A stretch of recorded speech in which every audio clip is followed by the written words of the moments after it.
One. Hey everyone. Hey. We're back. Some of us are banged. Some of us are straight hair. Like we're really, episode 20 is like a switch up if you're tracking like the way we look. Everybody looks different. Yeah. Love it. We all look cute. We always, we were just talking, we always, are looking cute, but I love how much, how in sync we are. We are like, we all need slightly different hair for episode 20. That's what you do. That's what you do. When you're entering into junior year of the pandemic, you gotta change up the look. Right. Like, different. How was your week? Tonya, I know you were busy. Woo. Yes. I was busy. A lot of late night city kind of council meetings. And so for some of you who follow me on Twitter, my Twitter account is a mix of Oakland politics, state politics, and soap opera shenanigans. So those of you who follow me, you might have seen that I was kind of live tweeting the redistricting. So Oakland is still doing their redistricting process. And so they had another meeting and I was live tweeting that night. But I, also was doing a little bit of soap opera tweeting. And I want to shout out to Port Misery because I saw her thread of her videos about fandom and they had me crying. It was so funny and so spot on.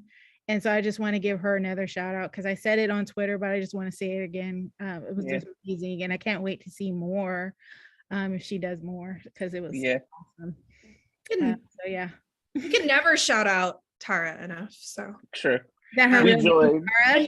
And Fanola retweeted the Vanna. I saw that. That was so amazing. So yay! It's my personal favorite, biased, but yeah, we did our Dawson's Creek.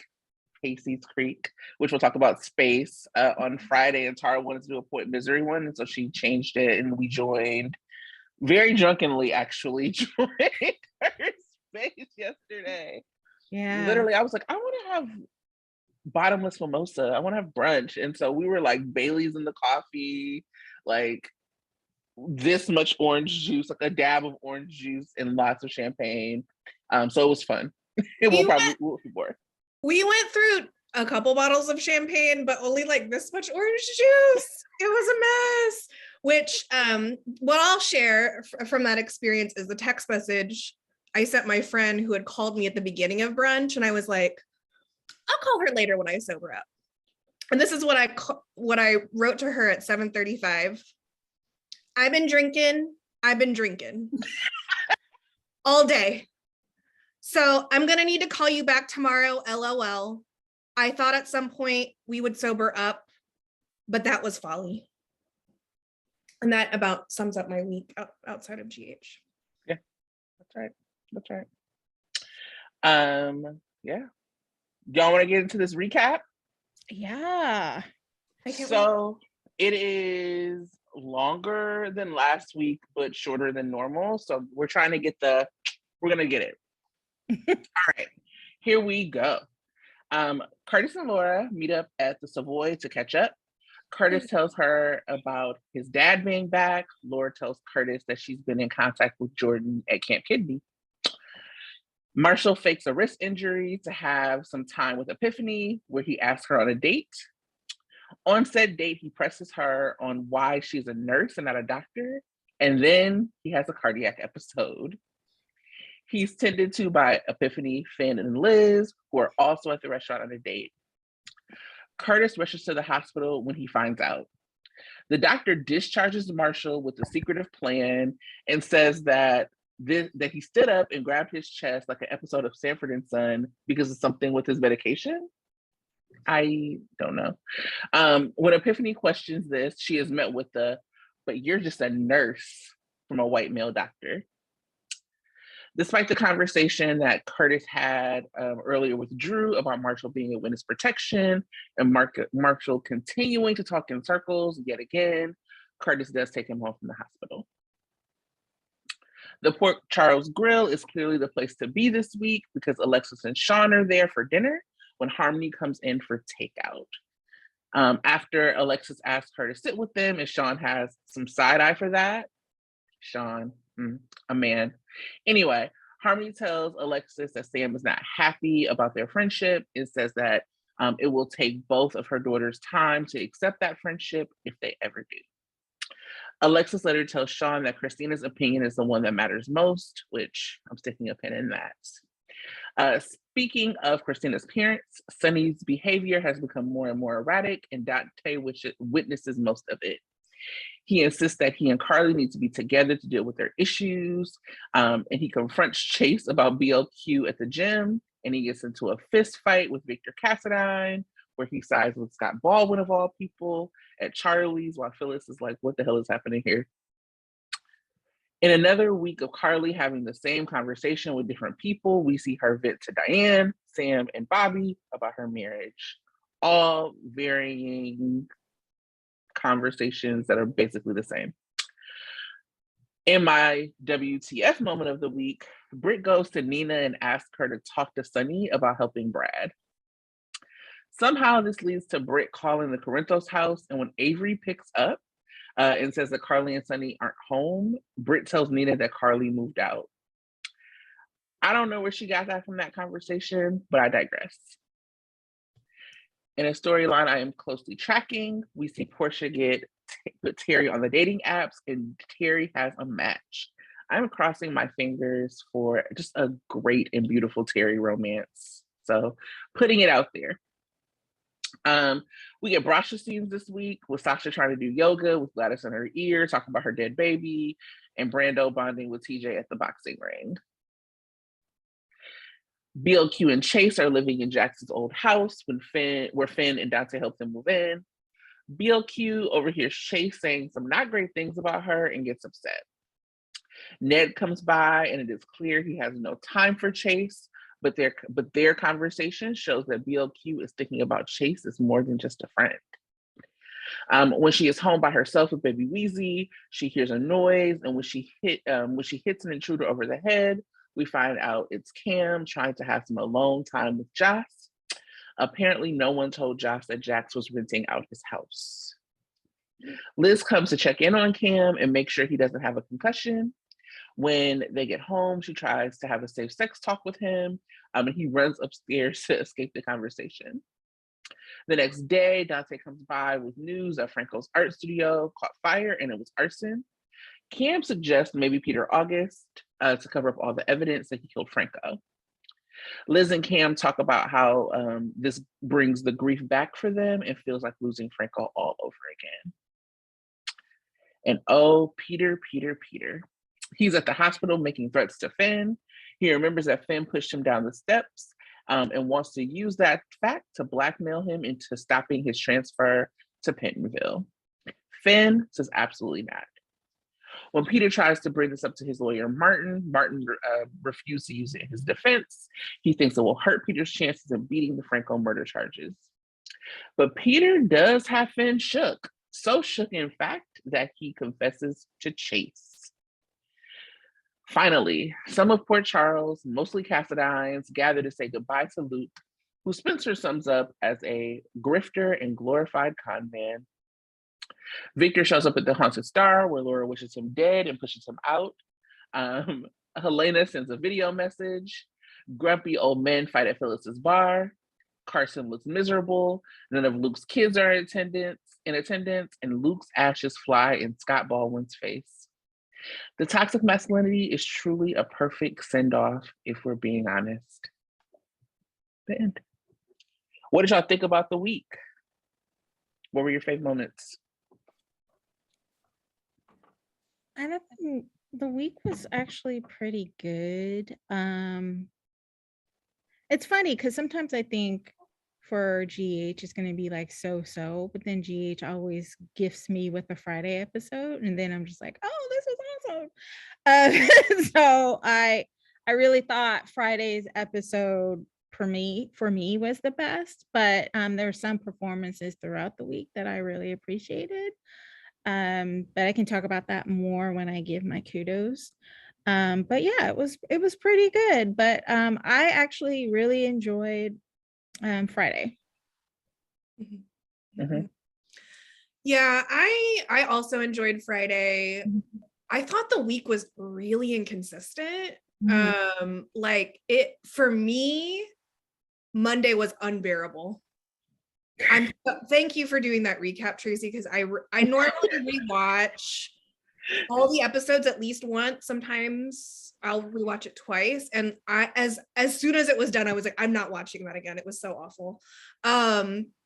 But so I thought the week started off really weak, got a little bit better Wednesday, Thursday, and then Friday I was like, okay, we're back. We're back on track. So it's no surprise that my favorite moment was the grumpy old men. And I don't think, actually, I said it's no surprise, but it actually was a surprise to me because I've never been so happy to see so many old men together in a scene, and their toxic masculinity. It was delightful. I literally jumped up from the couch and started applauding. I loved Scotty and Sunny facing off always, with the added like, Dante's just like, you know what? I've been following my dad around all week. I'm done. Do what you will.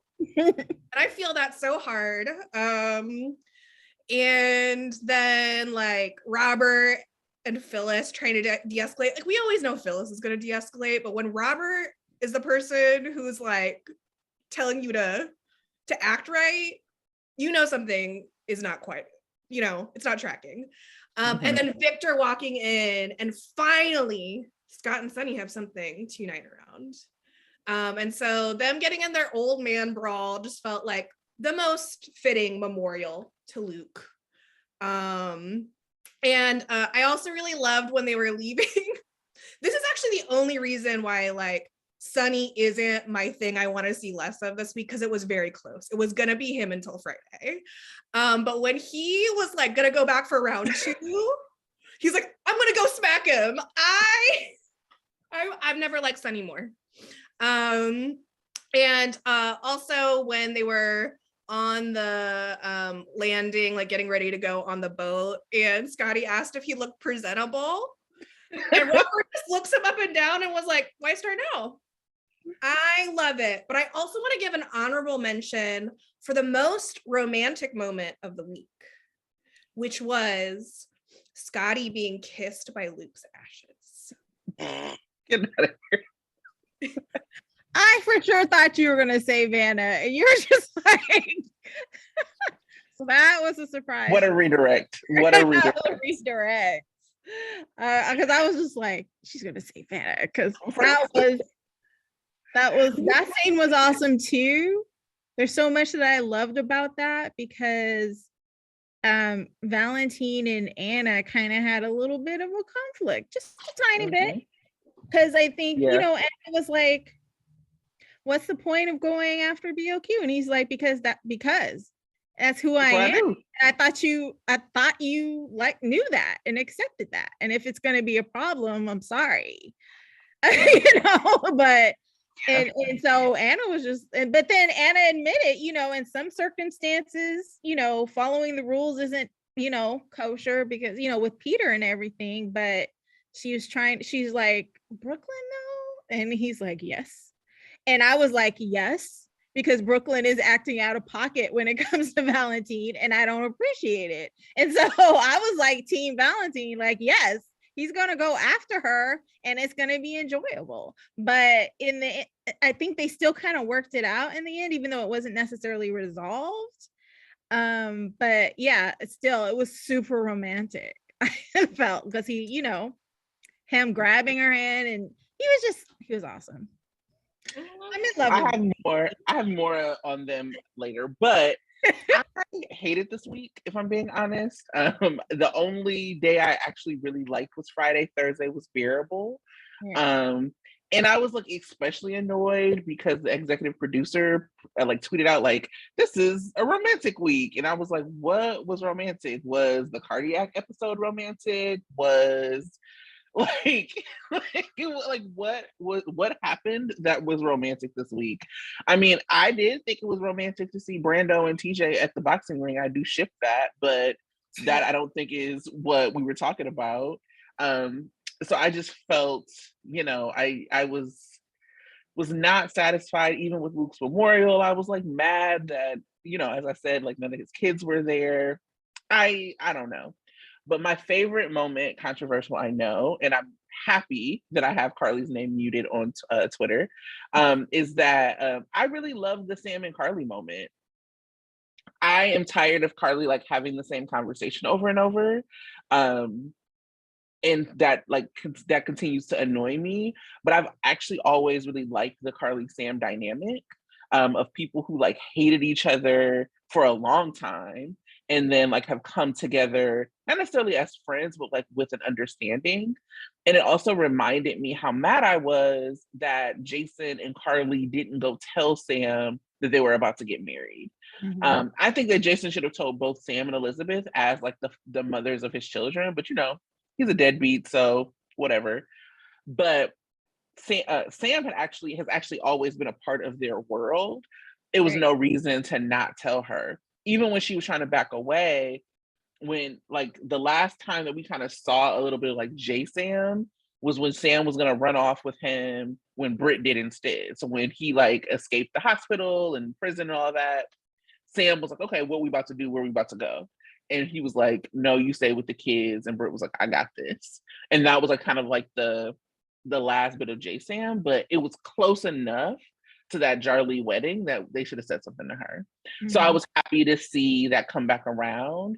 And I actually didn't even find it to be out of pocket for her to talk about Jason with Sam.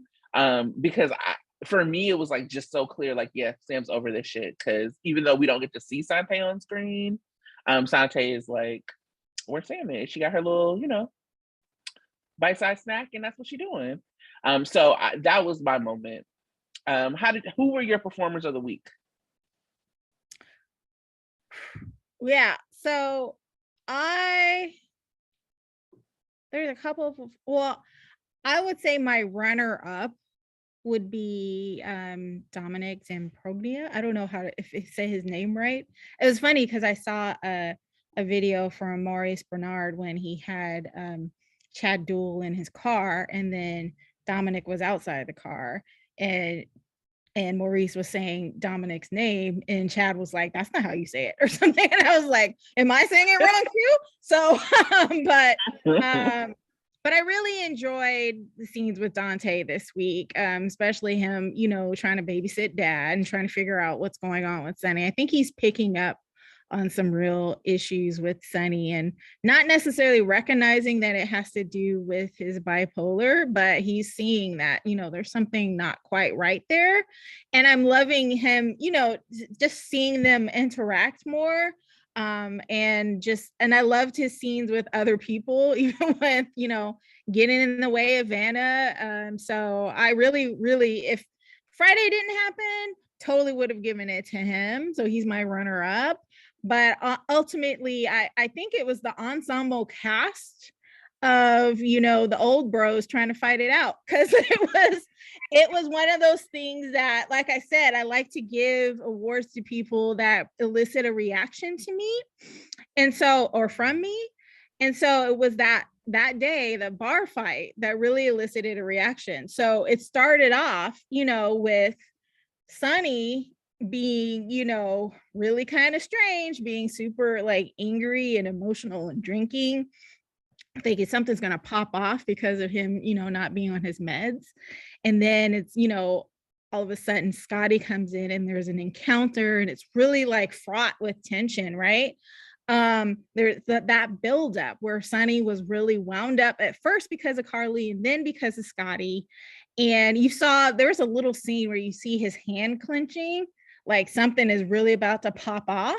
And Phyllis was worried. I was worried. I was just like in suspense, like something's about to happen. And then all of a sudden enters Victor Cassadine. And the tension is there, but it's a little bit different. It's not as like, oh my God, this is going to be really dangerous. Sonny's about to kill someone. It's more like, oh, this is like, so the tension was, and then when they started to wanting to fight together, when Scotty and Sonny wanted to fight together, it became a release of that tension. And then they broke out into the brawl, I actually burst out laughing out loud. I was cracking up. And so because of that, just, spontaneous burst of laughter, I wanted to give it to the dudes. But a special shout out to Maurice Bernard and Ken Schreiner, because they brought the tension and then they brought the humor. Everything that you said, Sandra, with, at the end where Scotty was like, am I dressed? He was not dressed appropriate. He looked awful. Sonny, still just like, okay, I got to be there for Carly. And then Carly seeing something was off with him. It was like, what happened to your hand? Still not quite recognizing that, he needs to be on his meds, but, seeing that he's making some kind of effort and she's tolerating it for the moment. Also, I also want to give mention to the veterans that were there for the funeral. Real shout out to obviously our fave, Ava, pulling Nicholas and Spencer to the side and practically yelling at them.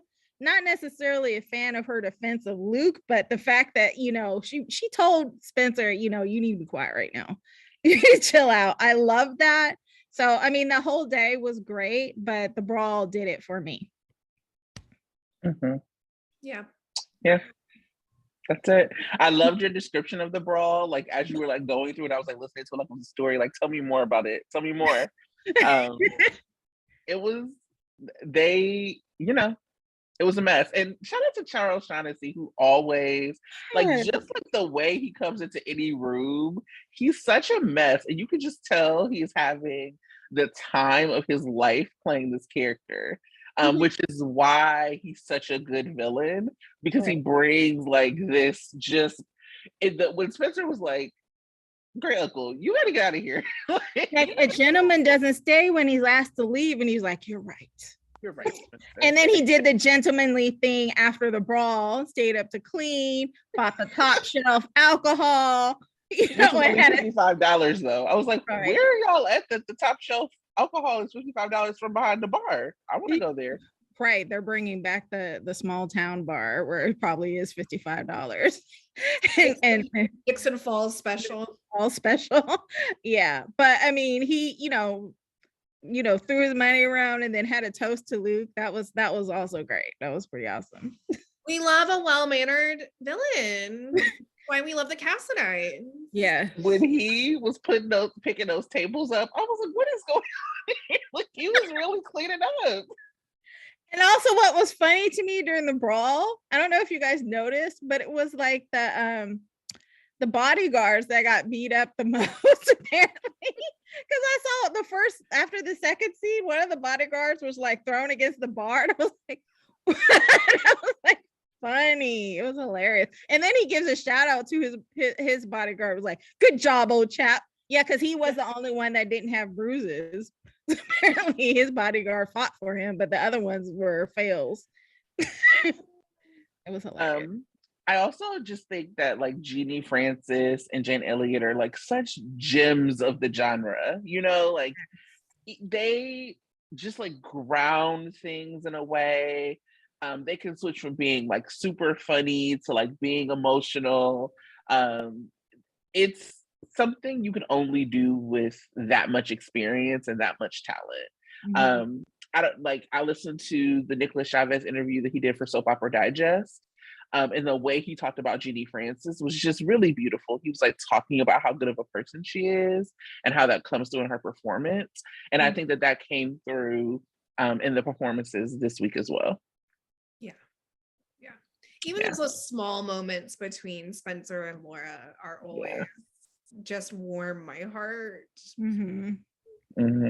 Yeah, he's like, I'm here for you, grandmother. Even though Esme's not here. Thankfully. Yeah. That's the gift, honestly. So I could have I would have been hilarious if she was there and everyone just cut her down like, why are you here? That would have been hilarious. I'm glad she didn't see the Helena video. I don't want to get her. Well, yeah, you don't want to get her. No. Like, we wouldn't even shout out to Constance Towers, who is still killing it at 88, looking amazing, just delivering us the Helena performance that we need, and I really need to see the other half of that video. I don't know. Right. I want to know what else she said. Because she was going in on Luke. She certainly was. Like, what was it? A costume diamond or something? A parvenu. For those of you who didn't know what it is, and I'm like, I don't. Please explain. She gave you that definition, right. Like the generous villain she is. Yeah. She was like, don't pull up that dictionary app. I got you. Loved it. So, what do y'all want to see more of? Well, I mean, since we're already on the topic, I really want to see more of this trajectory of reviving classic storylines with the vets and then incorporating young people. So, you know, we've been speculating for a while, like, what is the Luke and Laura storyline that this Luke, you know, death, this off-screen death is going to facilitate. And so we got two big references. One was the Ice Princess, which is arguably like their most famous storyline. So it makes a lot of sense they would go there. And also most famous and also like Cassadine-centric storyline. And then we also had Jennifer Smith, who's Frank Smith's daughter and former whatever of Luke, fiance, I want to say. But Frank Smith was the reason why, right, Luke and Laura were on the run all those years. So bringing those bringing those references back. And I also loved like Spencer's interactions, right? Like, of course, there was him handling Victor. And I thought it was just an interesting choice to have Spencer be the one that Victor listens to, and like, how is Victor going to use that to manipulate Spencer moving forward? He's like, oh, well, Uncle Victor listens to me, unlike the rest of you peasants, which fair. And also, what were you gonna say, Tonya? You know what that reminds me of? It reminds me of Anakin's relationship with the Emperor. Yeah. You better bring that crossover. Totally, because he was the only, and the Chancellor Palpatine was the only one that listened to Anakin, and he was drawn to him. So, all right, so listen, Spencer's adults in his life, y'all need to suffer through watching the sequel or with the prequel trilogy of Star Wars. Yeah, that's some lessons learned right there. Just watch like the second and the third. Just watch the last one, the third one. Yeah. Tracy's like, I'm not going to. I've seen it once. You're like, I'm done. It's over. Even as big Star Wars fans. But yes. So they're like filling that kind of archetype of the young person who has this like questionable legacy, and like we're always kind of on our toes about what side is Spencer going to choose of his family. Like, is he going to be a Cassadine, or is he going to be like a Weber, right? I love that foreshadowing of Spencer like longing to touch the Ice Princess and the way that he was looking at it. And you know, it was reminiscent of like the way that he looks at Trina, to be honest. And definitely way more interested in, you know, in the Ice Princess than he is of Esme, but you know. So I loved that. It made me, I immediately perked up and I was like, what is my child gonna do? And I think I would love a trajectory similar to what Days is doing with the possession storyline, where it's starting out with like the vets and the most affected people really centered, and then the young people got to react to like the wild storylines. So I would love that. I would love for like Joss and Trina and Cam to be like, weather machine, what? And then eventually like being passed the torch, right? And given the opportunity to contribute they're part of the legacy. And we see that happening on days with, you know, now Marlena's grandson, Johnny, is the one who's possessed by the devil, Joe Devil. And so I would love to see GH follow that trajectory. Yeah, I love all of that. You know, I've returned home as a Days watcher, and also really appreciate the weaving of legacy. They have done really well in making sure that their vets are like, I mean, they just have a better balance, I think. There are certainly things that I wouldn't want from Days onto GH, but I think that there are things that that GH could definitely learn from Days. What do I want to see more of? Vanna. When I saw, I was just like, to me, you are perfect. That was how I felt about Vanna today and all week. I realized, especially during our Pacey Speak space, which we'll talk a little bit more about later, is that my preferred like male-female pairings are the ones where the man just openly adores the woman. And there's just never been a time where Valentin didn't openly adore Anna. He sees her and she sees him, and I think that the fact that she sees him is like what scares her about him. So even when she was talking to him about getting revenge on BLQ, it wasn't even like it was a question. It was like an affirmation, like, you doing this shit, aren't you? You know, like it was not surprising. And I appreciate that Valentin didn't lie to her or try to soften himself in the moment. Like Valentin has a history of doing that. Like, oh, you're going to think less of me. Let's like pivot to doing something else. Mm-hmm. We saw that a lot in his relationship with Nina. And I think Valentin has waited so long for Anna. He's like, let me think of every mistake I've ever made and not make it over here. I was like watching a video that came up in the timeline the other day of when Finn proposed to Anna and like just tracking Valentin's face. And Vanna for me is like both a slow burn and a sizzle.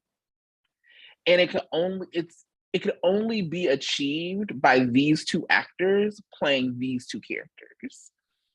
James Patrick Stewart has made these acting choices for years, and the acting choices that he's made for years has led us here. And so GH dropping those promo pictures today, and like, every other promo picture I have felt has had the couples kind of looking miserable. Like somebody behind the scenes was like, okay, don't look mad. Because I've seen like Laura Wright and Chad Duell like posting up pictures of them looking like really happy and having fun and being bouncy behind the scenes. But the final picture is like everyone looking miserable. And I feel like Finola and James were like, oh, so we're not doing that. Like, you might not understand the assignment, but we actually very much understand the assignment, and we are going to like look happy. And so that I think that just like the respect that he has for her as an actress and as a person like comes through in the way that the Vanna story is being told. Like the day he like called her, my legend, like he knew we were gonna go wild. We is me. I went wild. I loved it. And like I went wild. I still go wild. I'm going wild right now. They are just, and it's just so romantic, like Valentin is like so swoony with her. It's just everything. And so that's what I want to see more of. And I also like that it doesn't seem like their obstacle is going to be like a love triangle or like the typical like obstacle that they put in people's way. Like it feels like their obstacles are going to be like really external, and I'm hoping that it actually helps do some crossing between our two faves, which is like Vanna and Sprina. Like whatever is happening with the Cassadines is going to impact both of those pairings, and so I'm hoping that we see some crossover between those two because they're like obviously my two favorite couples on the canvas. So. I'm not going anywhere, darling. That's what I was gonna say when he said that. In my hot take, no rush. I'm not going anywhere, darling. I was like, swoon. Like, yes. I really wanted it to be like, oh God. The hardest swoon. the hardest. I mean, he had a lot of swoon-worthy lines, but Mhm. and I think to continue with that line of thinking is like I think it's easier for him to just be himself because they've known each other. Anna has known him through his most vulnerable, his most evil, his Mhm. most sketchy, and so she knows him, and so for him, he's like, I don't have to pretend to be somebody else because she already knows who I am, and she Mhm. still is interested in me anyway. Having Mhm. that kind of confidence in someone's feelings for you is so freeing. Yeah. And so he's like, I don't have to pretend. So I'm gonna be honest with you that yes, I'm going after Brooklyn. And That's whatever. happening. It's That's happening. happening. So yeah, definitely I agree with you. Want to see more of that. For me, what did I want to see more of? um Victor causing mess. Just being messy. I don't think there needs to be more to be said about it. I mean, basically, like he was top notch throughout the week, or especially on Friday. So I loved it, and I want to see more. I continue want to see that. Absolutely. So what do you guys want to see less of? Oh wait, you were really like, no, I want to see more Victor. And you know what? That period. That is true. That's it. Yes, we want to keep him. Right. I guess it's on me. Sorry. No. You were right. I want to see more of this period. And I want to see less. Well, something I've actually been thinking about a lot is that writers and producers, part of the job is not only to write good things, but it's also to expect expect what the audience is going to think about it. So I think about that with we've been talking a lot about online about the new reboot of Sex and the City, and how I really felt like they've thrown the character of Che Diaz under the bus, and I'm always gonna feel that way because I love Sarah Ramirez, so you're not gonna turn me against Che. But I think that is also happening at GH, and part of it is the way we're seeing the breakdown of the Carson marriage. I think that the writers and producers and whoever think that we care about that marriage more than we care. And I remember hearing Laura Wright even talk about it when she was on State of Mind with Mo, and she was like, Carly and Sonny have been through so much, and it's gonna take so much to. Girl, this is a soap opera. It really wouldn't take that much. You could have had me believe that Sonny would have cheated on you without the amnesia. I just feel like there's a the writer, and that's why we're seeing this backlash against Carly because she's on so much. And we're seeing her have, even I was annoyed, why is she having the same conversation with 3 different characters this week? And the only time that we've seen Sasha and Brando after y'all have exploited their grief is at yoga and boxing. You know what I'm saying? We haven't seen Sante together since Sam threw a glass because she got turkey burgers instead of pizza. You know what I'm saying? I think we saw them at a far in passing when Dante came and arrested Tracey, but there are other couples who should be featured, and I think that there's just a thing with the writers and the producers not understanding the audience and what the audience wants to see, and that's been really frustrating. Things are happening off screen that don't need to happen off screen. I would have loved to see Valentin and Laura have coffee together. What do you mean? Why? So I have to watch Diane and Carly talk about nonsense when I could have seen Valentin and Laura? There are just these decisions that are being made that, yeah, there's just, I want to see more of, less of, I don't even know, of the decision making that leads them to believe that we care about some of these couples, some of these pairings, some of this whatever, the way that we don't. I'll say more in hot takes, but that's what I got. What about you, Sandra? I mean, everything you just said.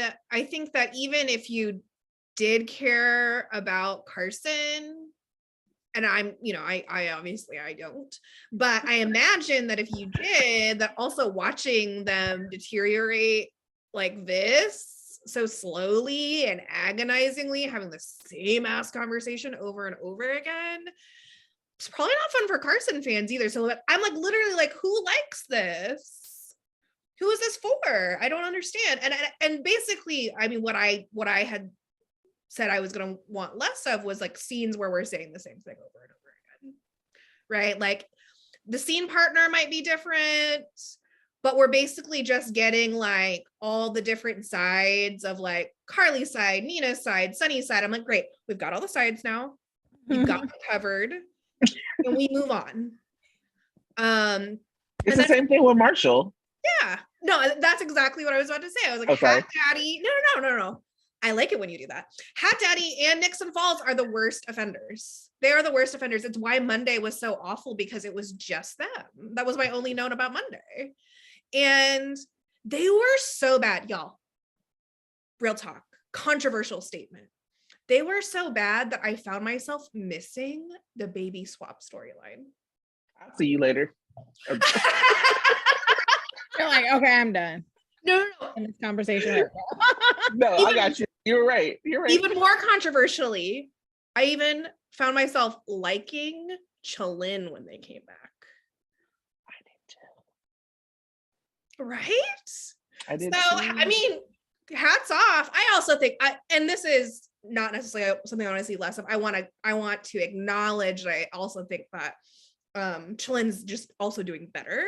Yes. They've improved a lot. And I think I can see the connection more. I can see the chemistry more. So like shout out to Josh and Amanda for, making it work in a really still continues to be strange and dumb storyline.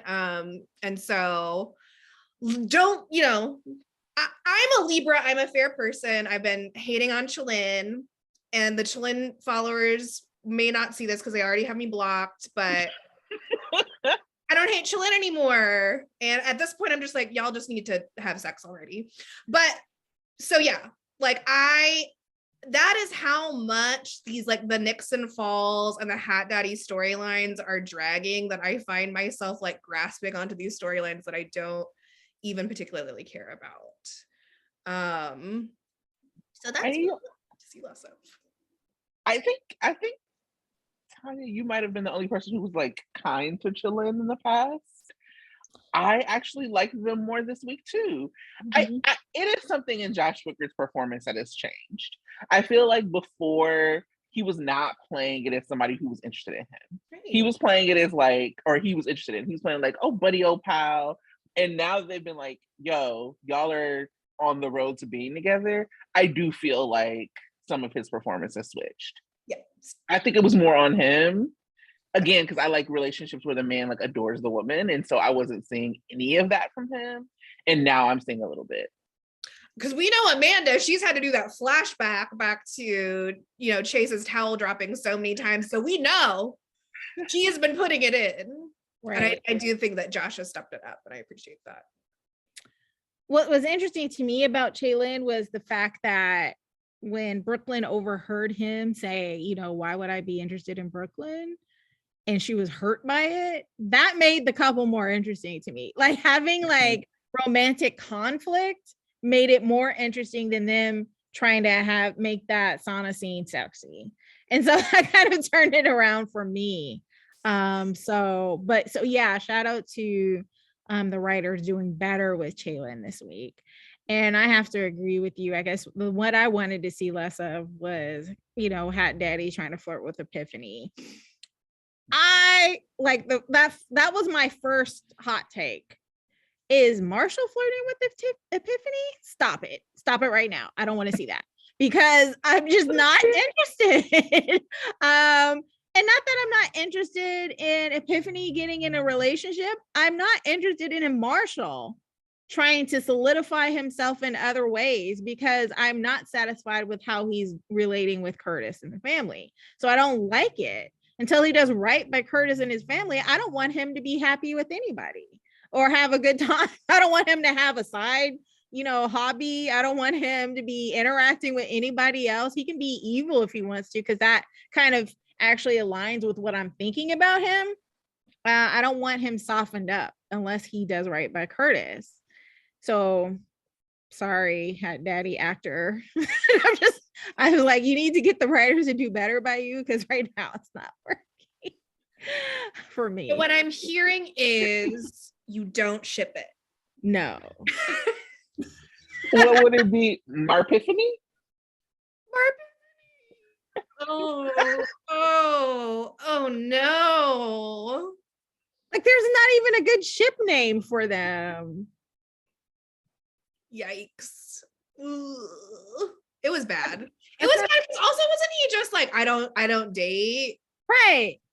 But I want to go out to dinner with you. But we're gonna go on a date. Like I really feel like they were like, Monday, Tuesday, let's take some edibles and just see what happens and not make any connections to, because like I feel like that was also around when the Brit and Nina scene was happening, and I was like, what? I literally don't know what's happening here. None of this makes sense. And also, shout out to your tweet about Frank Valentini. Frank, if this is your idea of romance, try again, because it's not working. First, you have to see, dust yourself off and try again, Frank. As you saw in real time, my wheels were turning trying to come up with a good Smish name for Marshall and Epiphany, and there was none. That's what I was doing. So like there's no good name for them. Somebody got mad at us on Twitter because like I had posted a soundbite of us talking about Marshall, and specifically I said that I didn't think it was like the actor then, because I was like, they just give him like, it's on the page. Talking in circles is on the page. What was not on the page is you acting like you was in Sanford and Son. That was on the actor.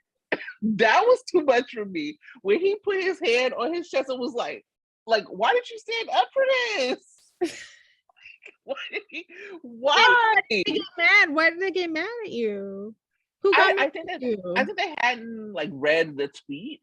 And so they're like, we should be supporting this Black actor, blah, blah, blah. I was like, sure. And that's how I felt last week. And then I saw him have that fake heart attack. And I was like, no, this was your acting choice, sir. Do better. The Sanford and Son. It was, I don't know who directed this, who allowed this. Was it one take and fuck it, you just did it, we're done?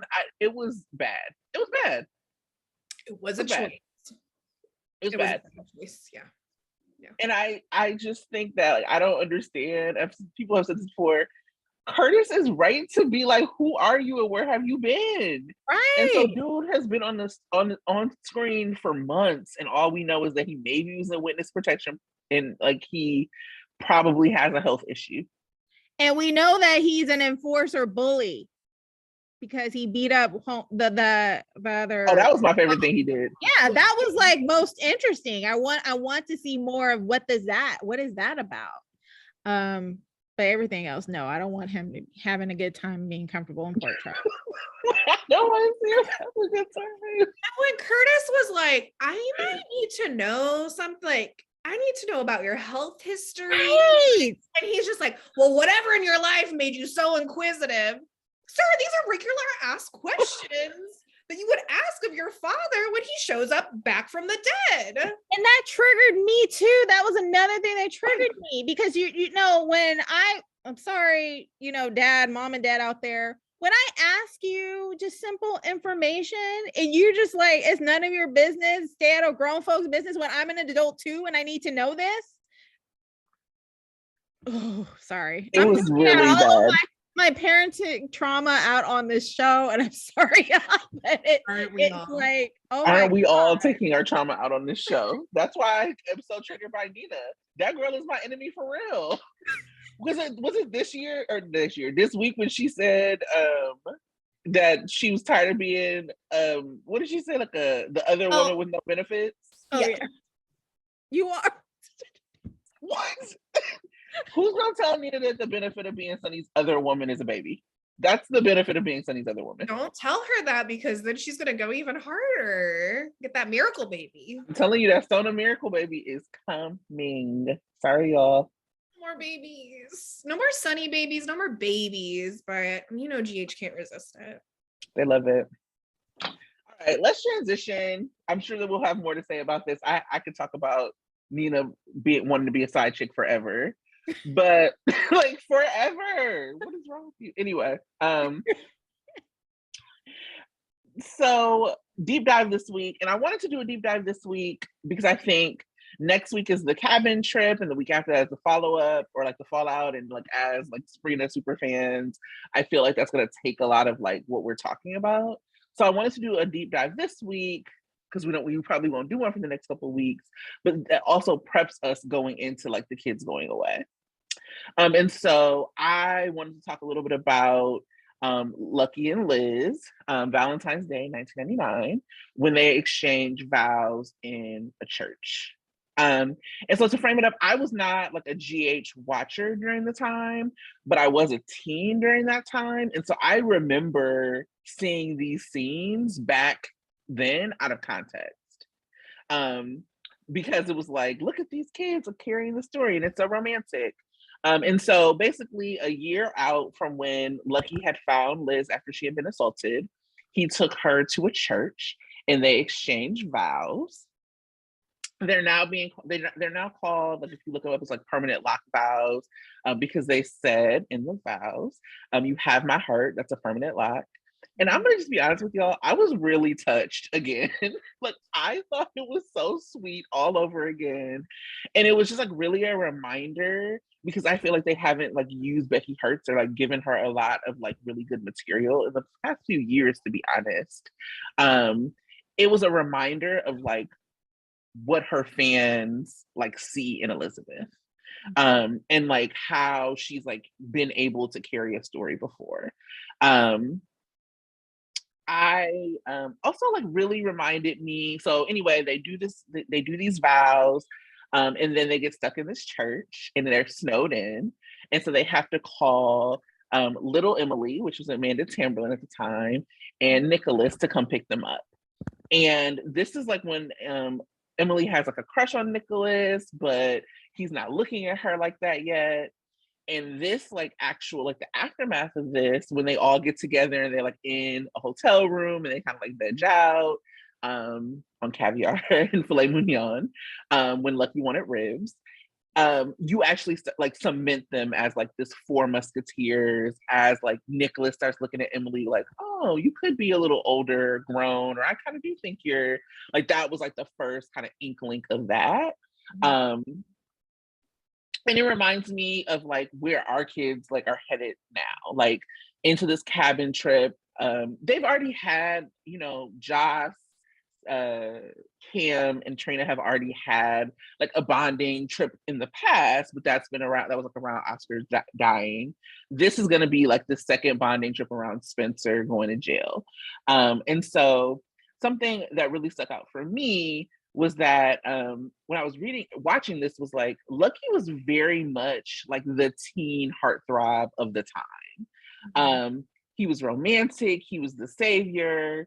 And I really thought about that in terms of like the Dawson's Creek space that we did. And I was really thinking about this parallel that I saw between Lucky and Pacey. And so that like in the Andy Pacey relationship where he like saved her and all of that. And it just really feels like their soaps have been really chasing that type of teen storyline since 1999. It's a mix of innocence and big feelings that could only really be captured in like young love. And it was like a moment they had to themselves that was like very innocent, but also kind of adult. And so, like I said, I know that Sandra, you were watching GH at the time, like at full context. I had seen like videos of like, look at these teens, look at, you know, whatever. But you were actually like watching and had the full context. So I'd love to hear from both Sandra and Tonya, like where were you at? How did you feel about the storyline? How do you think it relates to now? All the things. Oh yes, I was very much watching. I was a big like OG like Liz and Lucky shipper. They're actually probably one of my first ships that I really felt was like my own. And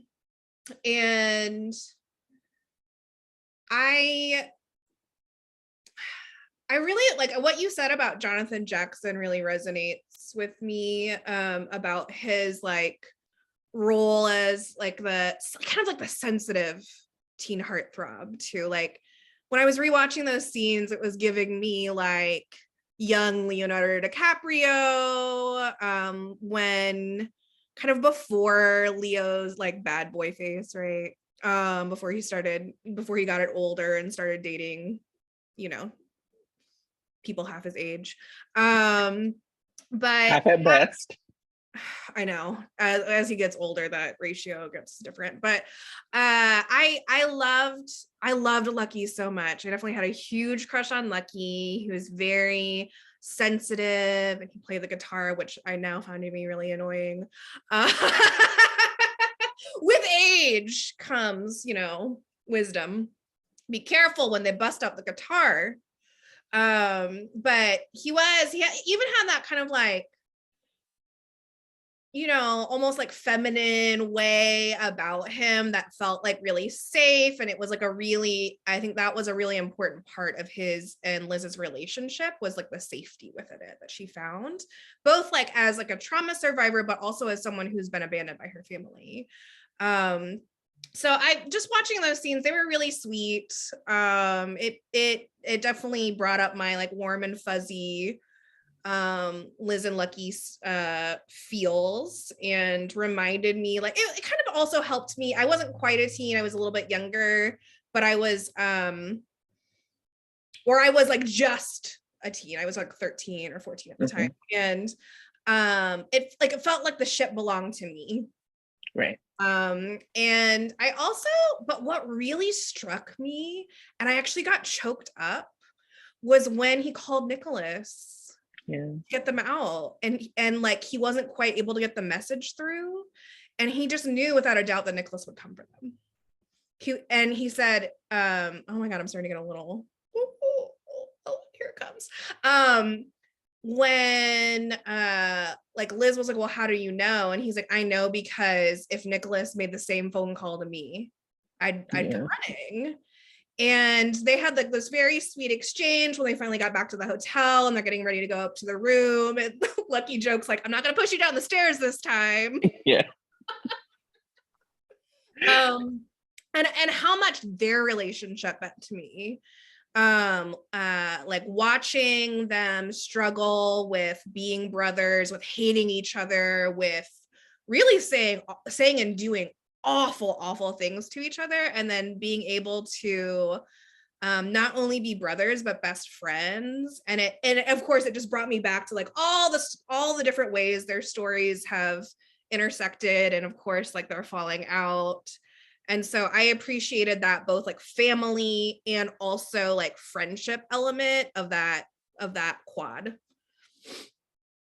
Interesting. I don't think I at the time was paying that much close attention to the squad. I think when I think of youth back in the day, or youth storylines back in the day, I guess what really stands out to me more than the GH squad is the Young and the Restless squad. But sticking to General Hospital, what I'm finding interesting is what you're talking about, Lucky and Nicholas, how that's kind of being manifested between Cameron and Spencer, where they've also not necessarily always been the best of friends, but they're kind of inching toward a real kind of close relationship where, Cameron can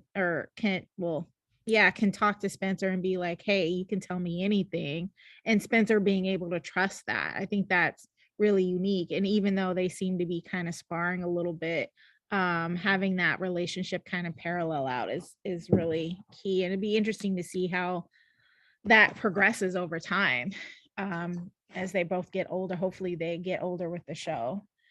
So I have appreciated how much Cam has shouted out, like, Spencer's my cousin. Yeah.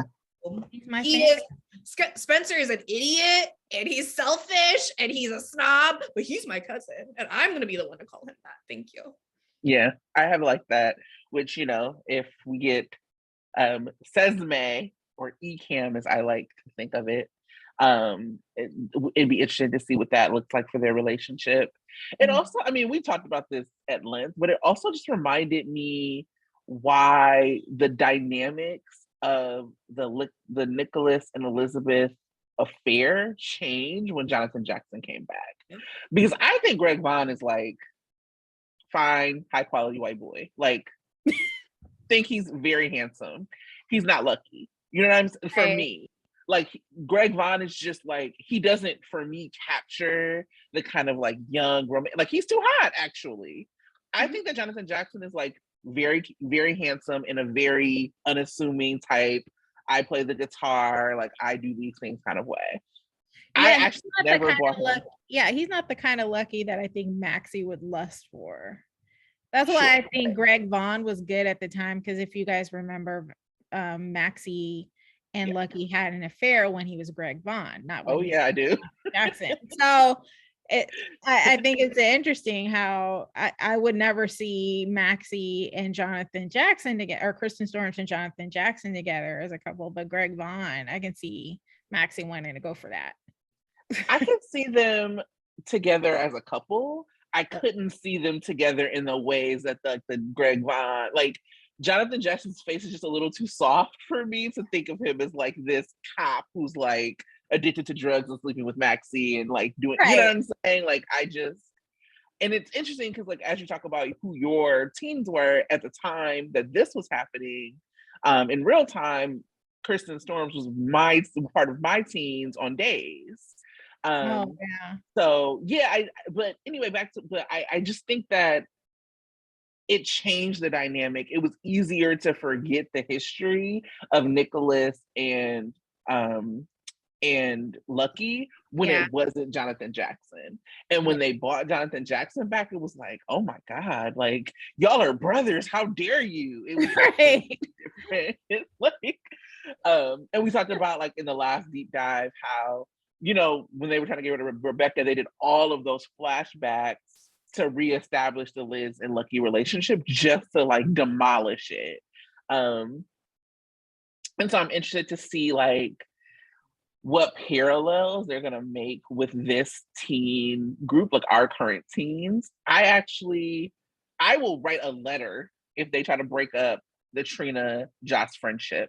Okay, I will write a strongly worded letter to Frank Valentini, blah blah blah, like whatever his last name is. I'm writing a letter to him. Like, that's also how I can't pronounce the head writer of Days. I'm just like, you know, Ron Carvalhotti. Carla. I have a hard time with these Italian last names. But yeah, I'm writing Frank V a letter if he breaks up my Trina Joss friendship. I will not have it. Yeah, I will not have it. Will not have it though. No, I don't know. Black Panther, shout out. Yes. Sorry, I keep bringing other shows. Never be sorry. I love it. Yeah. It will be interesting. Because we also have this like extra element of Esme too, that these teens didn't necessarily have. Like there was like Sarah, but Sarah wasn't like bad. She was just like an obstacle. She went away. And then she went away. Yeah. Like that teen scene didn't have like an Esme or like really even like a troublemaker. Like Liz was actually the troublemaker.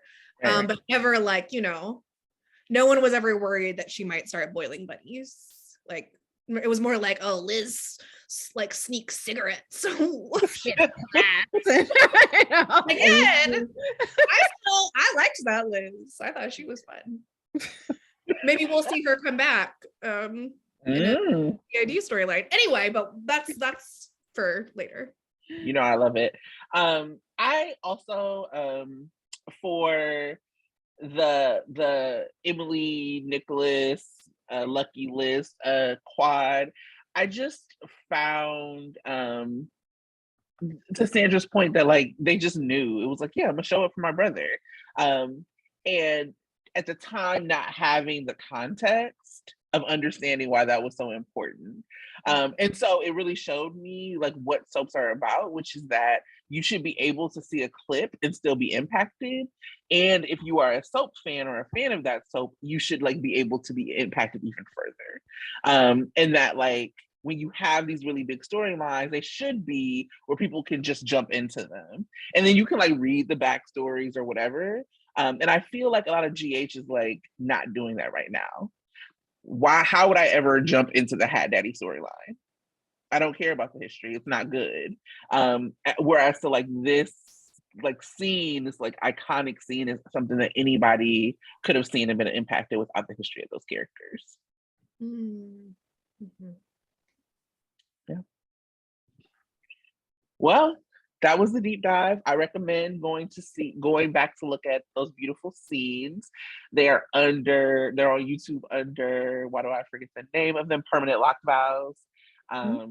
Yeah, so watch them, tell us what you think of them. Again, I was very misty. I thought it was beautiful. Let's move into free for all hot takes. I can get it started. Get it started. Alexis just can't resist harmony. It's like the whole formula for like, oh, harmony's forbidden. Oh, harmony's stepping away for the good of your family. Oh, what will Sam think? What will Christina think? I mean, Alexis, Alexis stepped away from her date with Sean. I mean, it wasn't a date, right? None of these things are romances, but like, I liked that little seed planting for a potential future triangle. And I just love the buildup of this, even though like nothing's happening. I'm just enjoying, and every time they come on screen, I'm like, hee hee. But also Sean is beautiful. Sean is beautiful. Breathtaking. Stunning. These are words I usually reserve for feminine people. Just no notes. No notes. No notes. Ever. And also he's a great actor too. But also he's just really beautiful. Cameron Weber and the vase. I ship it.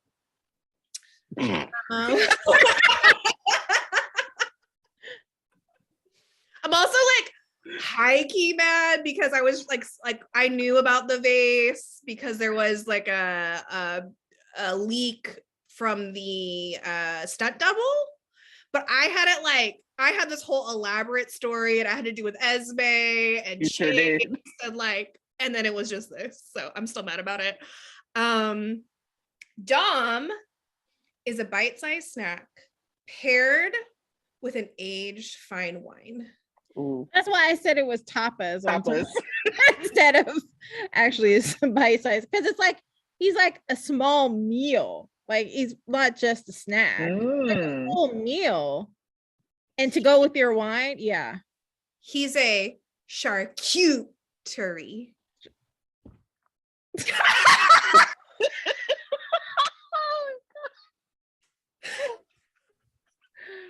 I came up with that, and I thought it was amazing. Was that when you were having edibles? I did. I was absolutely inebriated when I came up with that, and I saw it, and I was like, I'm gonna still go for it. I'm committed. Yeah, stick with it. You came with the energy. I like that. Charcuterie.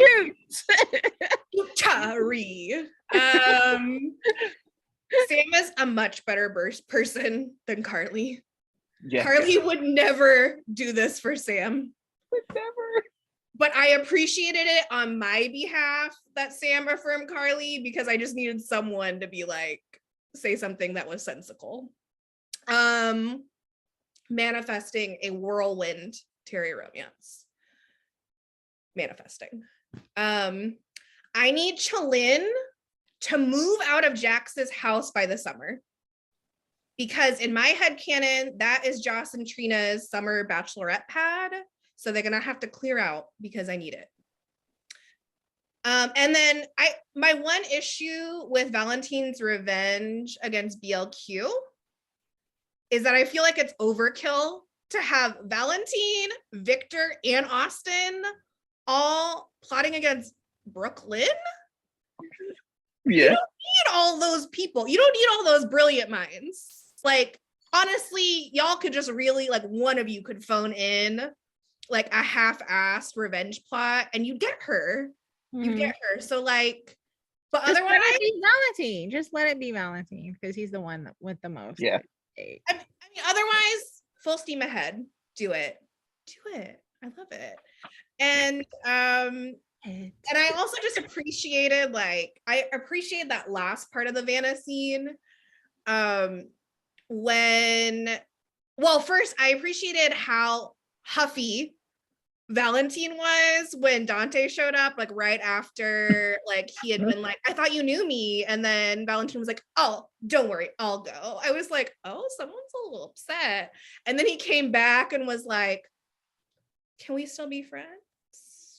What if I just do a little bit of a revenge, like a moderate amount of revenge? If it gets too far, I will pull back, or or if what's his name? Victor goes too far, I'll pull back. He didn't say if I go too far. He said if Victor goes too far.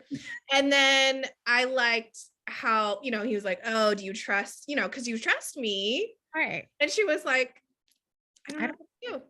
And I loved her smile. It wasn't a little smile, it was a big smile. It was like, why don't you find out what happens when you push me?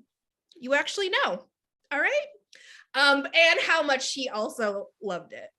He loved it, of course. What else is Anna gonna say to him? Like, so good. Those are my hot takes. I love Havana. It was good. I have a couple. Give them to us. Like as usual, I talk about them throughout. Did you guys notice that Brooklyn called herself BLQ? Has she ever done that before? She did when she first came back. She was referring to herself in the third person a lot, and it was so annoying.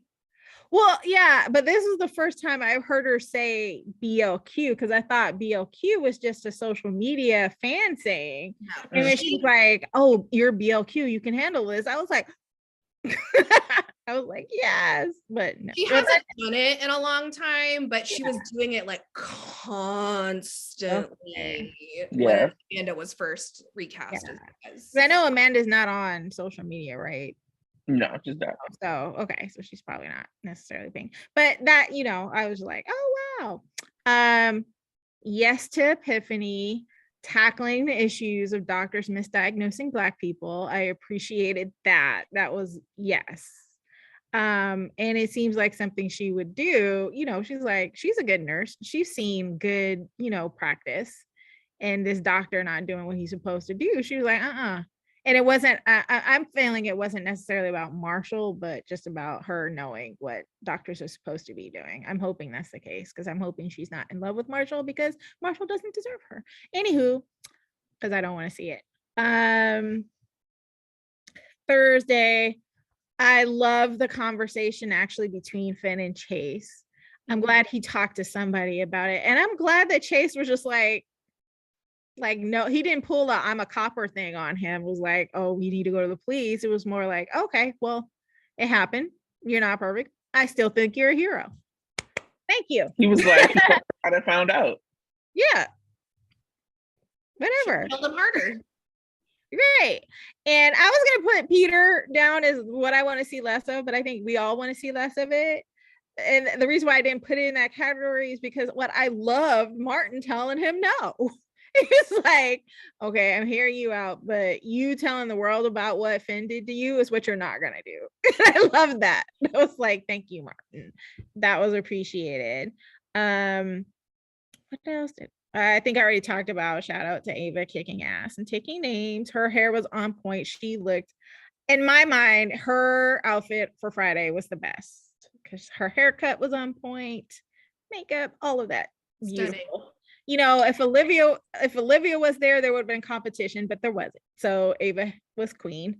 And I think that's pretty much it. Mm-hmm. I did some of these. I wanted more from that Drew and Michael scene. Or just don't do it. I didn't like it. I need Michael to stop complaining about his parents about things. I would have liked if they would have just talked about ELQ and kept it pushing. So maybe I wanted less.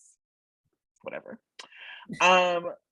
We had so much build with Chase and BLQ. Why are they trying to get him into like a jerk now? Yeah. That was like an asshole conversation. It felt very out of character for Chase. Right. Why? And then I actually did have a note. I actually don't, because it was not on the air because of the president's thing. I didn't actually see, and I think I fell asleep during that part too. I didn't actually see what was the conclusion. Like, did she confronted Chase or no? Mm-hmm. Okay, so I thought I was imagining it. So she thinks that he thinks that she's not worthy of him. Okay, right. Mm-hmm. She went back into her room, and then she came back out and told him to go to the boxing ring, which is why he ended up at the boxing ring with Sonny. Yeah, I remember that, but I was thinking like when after Liz and them left after she hit Cameron over the head, that they had some sort of conversation, and then I fell asleep, so I missed it. Yeah, they did, but they were basically just like getting closer, and then she remembered the conversation, like she remembered overhearing him, and then she was like, I'm going to bed. Yeah, because she was so friendly or nice, complimentary to him the next day that I thought they forgave each other, but I guess she just let it go. She was like, I'm going to go put on my nighttime blazer. I've had enough here. Nighttime blazer. I'm surprised we made it this far without talking about the Blazers. So, right. Huh? No, I almost did because I mentioned your tweet for Frank Valentini about is it romance or BLQ going Blazer shopping? That had me dead on the floor. I was just like, I can't. Oh, I forgot I said that. Yep. The trolling of Frank. Why is Dante asking unemployed Chase to buy the drinks? Rude as hell. Also, Sonny, leave Chase alone. Go find some business. Go be with your mistress. What are you doing? That's bipolar, Sonny. Yeah. BLQ, you gonna protect Wheezy with a vase? This is what I wrote down. I'm coming over there and I'm getting my baby from Pretty Dumb. That's what we started calling Brooklyn and Chase. And they moved in together thinking that they can better protect Wheezy at Jax's house versus the Quartermains, but apparently not. If you just not, the vase is going to be sufficient. Just letting your phone die when like this allegedly arch villain is allegedly. Yeah, it was not. I'm like, you don't have a backup battery? Aren't you rich? Aren't you rich? Why did Finn and Dante have to help y'all move? Haven't you hired? Y'all are too old to be asking your friends to help you move. You need to hire a mover. You're too old and too rich. Yeah, BLQ has a job. She acts like she's poor, but she's not. She's getting some kind of salary. She can pay some movers. Take your daddy credit card. Right. She gave the credit card to Gladys, so she obviously has some money on there. Or maybe she still hasn't paid off of Gladys's bill. Mm-hmm. Yep. So two Carly takes. One is when Carly said that she was embarrassed, I felt that. Because one thing about me is you're not gonna play me in public. I'm gonna act a fool with you. If something happens and like other people don't know, like I'm gonna just cut you off and we gonna be done. But if you act a fool on me in public, I'm matching that energy. So I feel very much like, don't be embarrassing me in public. Yeah. And I also just feel like a lot of the conversations, one, they should be less. They should have had less conversations. But a lot of the themes of it should have come up a long time ago. This was like one of the first times that we heard Carly talk about Donna and Avery and that impact. It was one of the first, like it actually made her more sympathetic in the situation. And I think that people are so over it, they either didn't watch it, didn't care, or fast forwarded. And that is like a problem to go back to like the writers not anticipating the audience. Marshall, how are you trying to reconcile differences if you're not being honest? No, Marshall, I've had enough. This was like the first time that I can remember that anyone has like named that Harmony was one of Shiloh's victims. Mm-hmm. I know that there's been a lot of social media conversation about people saying that they didn't think she was, or fuck Harmony, or all the things. I actually very clearly think that she was one of Shiloh's victims. And it was like the first time, and that doesn't absolve her from what she did. That's not what that means. But I was glad to have at least heard that named. Really love the Liz and Cam scenes. I hope we get more, especially if Liz wilds out like I hope she is. But I just think they're like a really great and loving scene partners as a mom-son duo. Those actors do really well together. I have written down, Anna just looks beautiful. It was like the sunlight was hitting her. She looked beautiful. BLQ talking about catching the kids almost having sex. How I feel about our kids having sex. I'm like, yikes, yuck. Ugh. When she was like, did you catch them doing anything? That's how I feel about them. I'm like, oh, these are my babies. I don't want to see it. I was channeling my Tonya. I don't want to see it. But I also do want to see, you know what I mean? Like I want this to happen for them, but I don't want to see it. Yeah, I'm hoping, once the eventual scenes happen. Like every time I see Spencer and Esme, I'm just like, no, I don't want to see that. But then also just because I don't want to see Spencer with Esme, but also because I don't want to see the teens do like, I don't, Yes. I'm like, I want to Sprina kiss, but after that, I'm going to have to tell, like, I don't know. Sandra, tell me what happened. Because I'm the messy auntie, and I'm like, you kids, here's some condoms. Here is a gift certificate for you to buy some whatever it is that you need to have a safe, pleasurable time. And consent's really important, and go wild. Yeah, but I don't want to see it. I don't know that I don't want to see it. I don't mind at the level that I think y'all mind. Yeah. Probably. But I do want it to happen for them. You're I right. do want it to happen, and I want it to be beautiful and sweet and all of the things, and I don't want to see it. It also, like, I think just solidifies how long they've been, like, we've actually watched this other kids like grow up.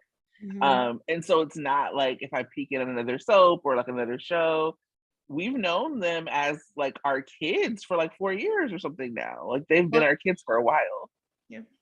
Maybe if they were a little, for me, if they were just a tad bit, like if they're in their, well, I guess they are in their 20s, they're late 20s, then I'd be like, okay, I can smell it. Late 20s, damn.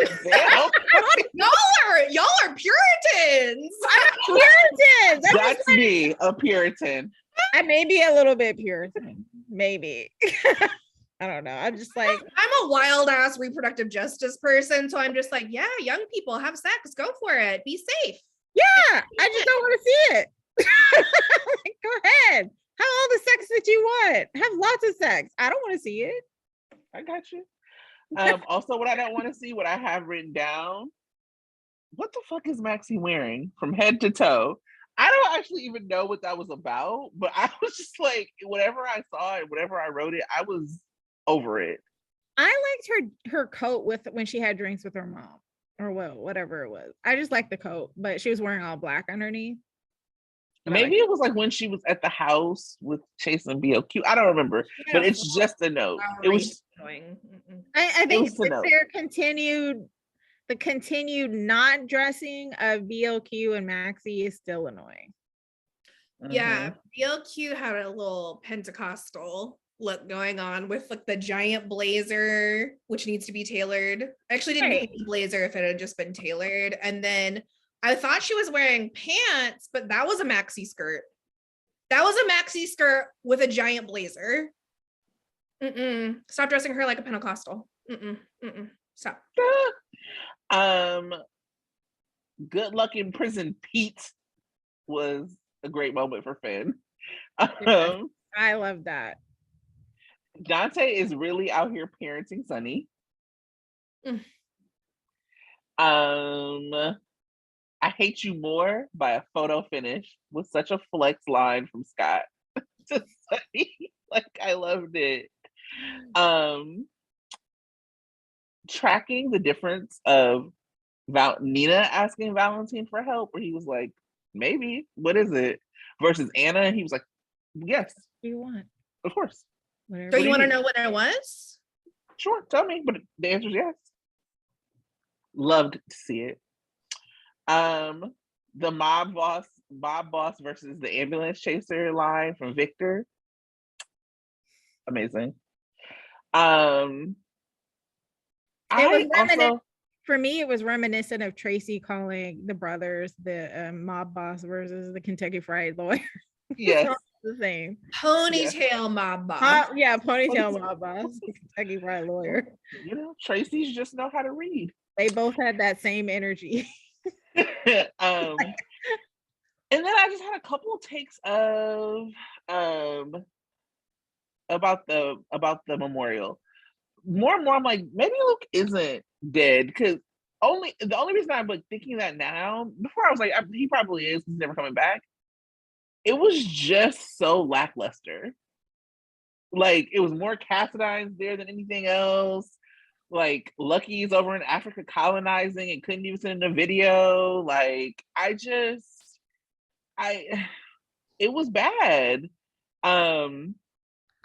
There was like no flashback footage. You have all these vets here, and all of them have all of these like amazing, wonderful interactions with Luke. There was no, when you like are memorializing a character, you would say, okay, let's flash back to Luke and Felicia while Felicia's like talking about him. Let's flash back to Anna. I would have loved to flash back to that time that Anna was on the hunt to star on that swing drunk with Luke. It was just like a very lackluster send off for a character, like a legacy character who was so weaved into the show. They're too cheap to pay Tony Geary for the footage, probably, for showing him. They spent showing Steve Burton's picture. All their flashback allowance. Yeah, there was a lot of flashback. I didn't even see that. That actually makes a whole lot of sense. I didn't refresh. That would actually make sense. It just felt very, very lackluster. That actually, I didn't think about that.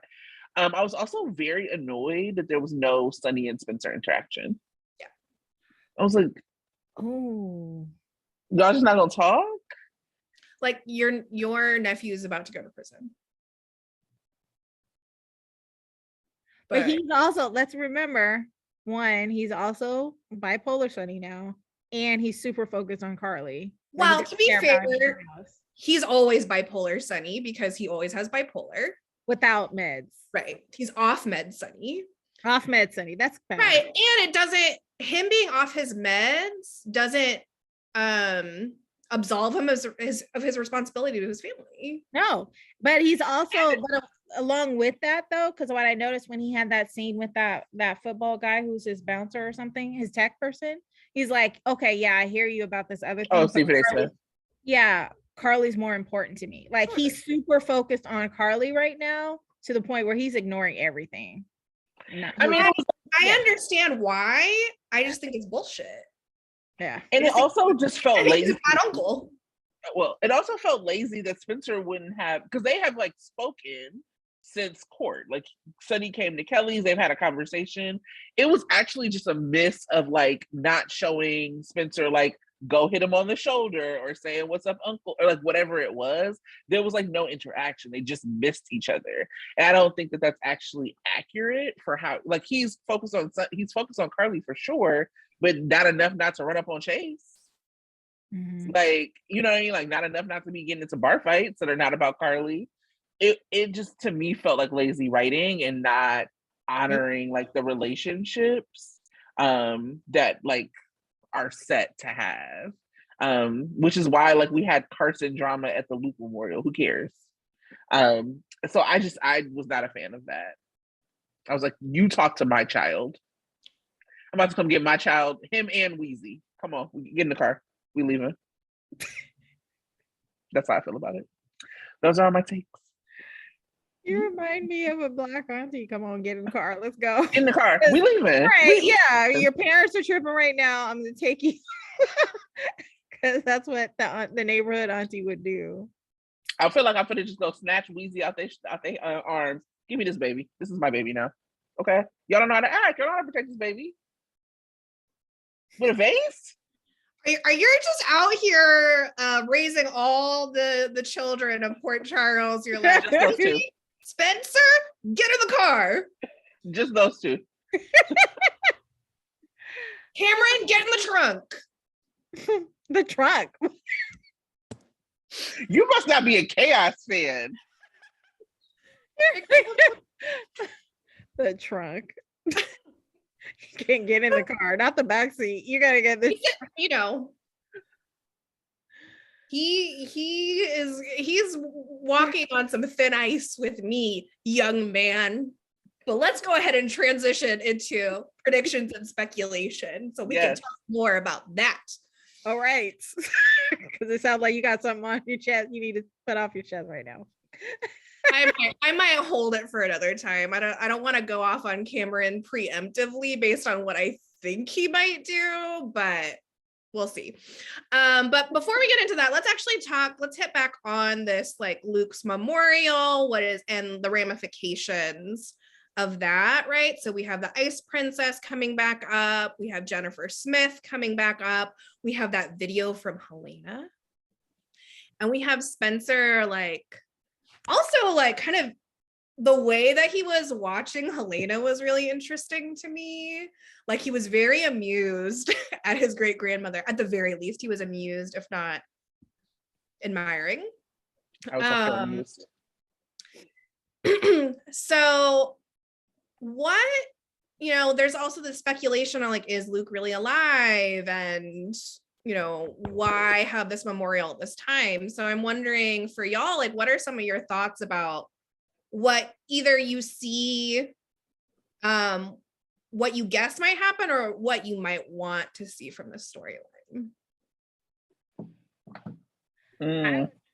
You know what? When I saw Helena and then all she did was just go in on insulting Luke, I was a little I get not disappointed, but I had thought that she was gonna come on and have, she was gonna say her few words and then you would see Luke chained up in a dungeon or something, and then Victor coming back and be like, see, I told you we're gonna have trouble, y'all. We need to stick together because Helena is back and she's, because he keeps hinting that something big is gonna happen with the Cassadines and that we need to stick together. So I thought Helena was gonna be part of that. So when all she did was, rip on Luke, then I was just like, oh, I guess not. But maybe because we still haven't seen the rest of the video. So maybe there's a possibility there could be more that she had to say, which would have like some clues as to what's really going on with Luke. Because she's just she starts on her preamble of Luke is all this and all that. And by the way, and then cut to a scene of Luke being with Holly somewhere. That's what I was thinking. I was hoping would happen, but it didn't kind of play out that way. So you wanted to be watching a soap, is what you're saying. You wanted it to be a soap. So I'm not quite sure, but with my wild predictions that I'm thinking, I still think there's more to this Helena being in the mix than just a video of her dissing Luke. I think she's somewhat involved, and I think she's part of the big reason that Victor is like, we need to stick together, because I think Helena is a mutual enemy of everybody except Victor had an affair with her, but still, I think he knows something is up, and I think she may be involved, and he's just taking his time trying to clue his family in. So you think Helena's still alive? I wouldn't be surprised. I hope not. I don't know. I don't know that she is, but I want her to be. Right. But I say that like every year. Every year I'm like, is this the year when y'all are gonna, because I still don't believe that she's really dead. And I know that y'all want me to believe that, but I don't want to believe that. Every time I see Peter on screen, I want Helena to be alive, to be honest. And then obviously Constance is well enough to continue to be to appear. I mean, she's gorgeous still. She has all her faculties. Bring her back on the campus. Yeah, I mean, I think for me, it's hard to like not compare to days because I'm like watching both again. But what I want is like a day style like movie. You know how like we had the kind of like limited series from Days, and they were looking for the peacock and all of that. I would love to have like a limited series, something that with them looking for the ice princess, or like that involves the ice princess. And that also would be like a summertime thing that could like also get Sydney, because like Trina, Trina will be there because of Sydney's schedule, like maybe opens up. I would just like love something like that that really focused on brings the focus. But why that would make me nervous is that it would just leave more time for like the Sunny Carly show on the regular show. So like that is, but I know that I want Trina involved. We have not had a lot of like Gia mentions. I don't necessarily need Gia back, but I would love to like wrap that back in. To like talk about Gia like talking to Trina about like the Ice Princess and being like, these fucking cast are crazy. Because that's like one of the things I think is most interesting and fun on Days is that they have like these Black characters like led by Jackie being like, y'all did what? Like, like so. And so like to remind you that like soaps are wild and this is a soap. And so like wild things will happen again. So that's what I would like to see. I would like to see like a Gia talking to Trina about it, and I would like to see like an adventure for Spencer and Trina around that. Yeah, I think like I guess that was part of my hot take was how Spencer was just basically transfixed by the idea of the princess, like the diamond, because like we didn't even see it. All we saw was a box. I would have like, loved to hold it. I want to see, and he was like transfixed, like some sort of like diamond vibe wave, electronic wave hit him, and he's just like, it was like really crazy. And I think, I mean, if Victor finds out that Spencer is even moderately interested, I think he would pick up on it and lure him via the Ice Princess. I really want Spencer to swipe that flash drive with the video. Oh yeah, and play it at the cabin with the team. I have a feeling like if he were to swipe it, he would like swipe it and then like the cabin stuff happens and he kind of forgets about it. And then like of course he goes to prison pretty soon after that, and that like what I see happening is that it's really going to be mostly the older folks like in the story at the beginning, and then they'll bring the younger folks in closer to summertime. Or that's what I would want.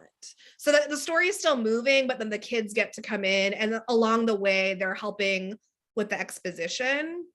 But yes, I definitely want like Sprina, Summer, like they've spent the, maybe they have some of the Esme story resolved somewhat by the summer.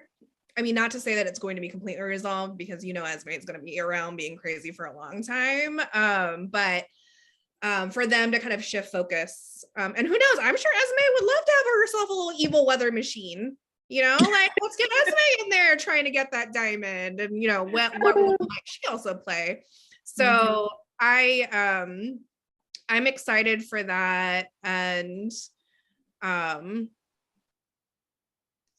also just the Spencer looking at the diamond felt very like my precious. Yes. Very, very my precious. Nice cross. Speaking of rings, let's talk about Liz's mysterious storyline. So first, we have her finding her ring that she had put away from Franco, from their her wedding ring. Then Franco's studio is burned down, and when only she and the super have a key. And she goes to get the key, and look what she finds, the ring again. So who do we think is behind these mysterious occurrences, right? So we have Liz's kids have been put out as an option, but it seems like, you know, they've already resolved that that's not the case. Cameron thinks it's PD August. And he is very, very fixated on that. But then we have everyone's favorite prediction, which is that it's actually Liz. Does she have DID? Is she brainwashed? Ooh. Or my favorite, why not both? What do you all think? Why not both? I want DID so bad. Oh, I can feel it in my bones. I want DID so bad. So I watched One Life to Live, and I did not like Jess as a character or Jessica as a character, but I'm problematic. So I loved Tess. Like, that was my shit. Like, Tess was my shit. Like, the dude they brought in for Tess was my shit. So I would love the DID to explain away so much of like why we haven't seen Liz. So why we didn't see her grieve, why we didn't, like, actually for the writers to be making it right for the character of Elizabeth and for the audience who has missed her. I'm not particularly that audience. I mean, I miss her as a character, like, but I mean, there are like fans of Liz who have been calling for this for a long time. And so I think it would be a great way to make it right for them, to give her something really juicy to like sink into. And I think that Becky will probably really enjoy it because she's been playing Liz for so long. This would be like a really exciting time for her to be able to play something really fun. But I think it would explain why my favorite is, like, we've all been like, how the hell did these two medical professionals not know that Peter didn't have a pulse? That doesn't even make sense. So I would love for Liz, her alter, to have been like the person who's like, he's dead, and like helped move him, and then her alter be one of the people who let him out. Because Peter did say like he has an ace in the hole, and he has a partner. So I would love for the partner to be like one of Liz's alters. Yeah, that's where I am. I would love for a partner to be one of Liz's alters.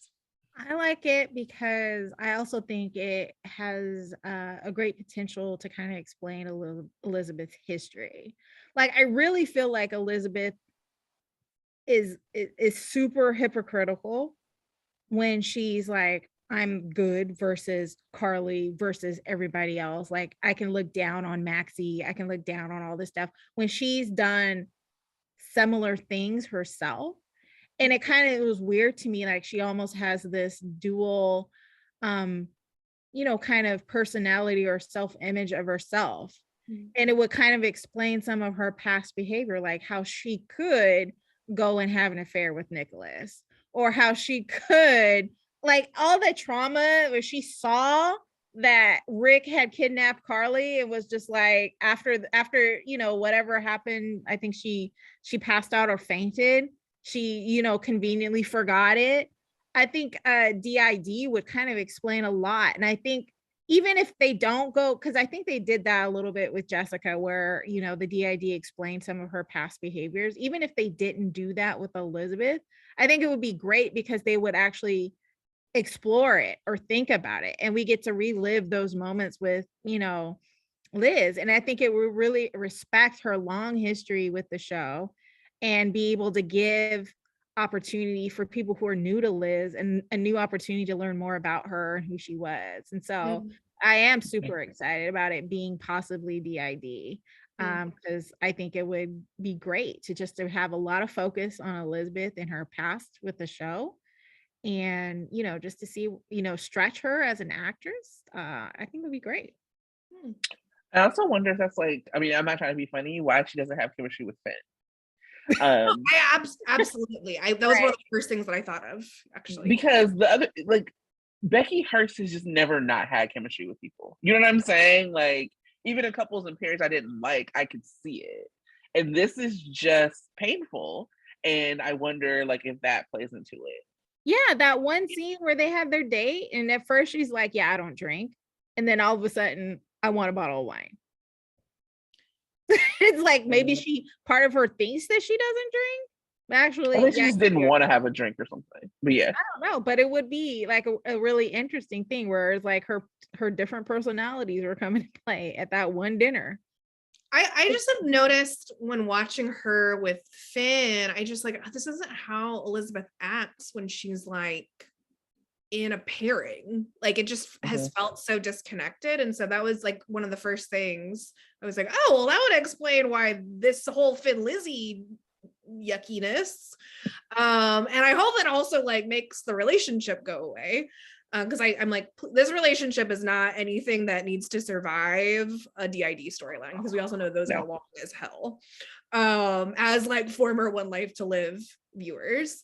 I also like with I liked what you were saying, Tonya, about like kind of like the different sides of characters and how we don't always like the characters themselves don't always acknowledge that.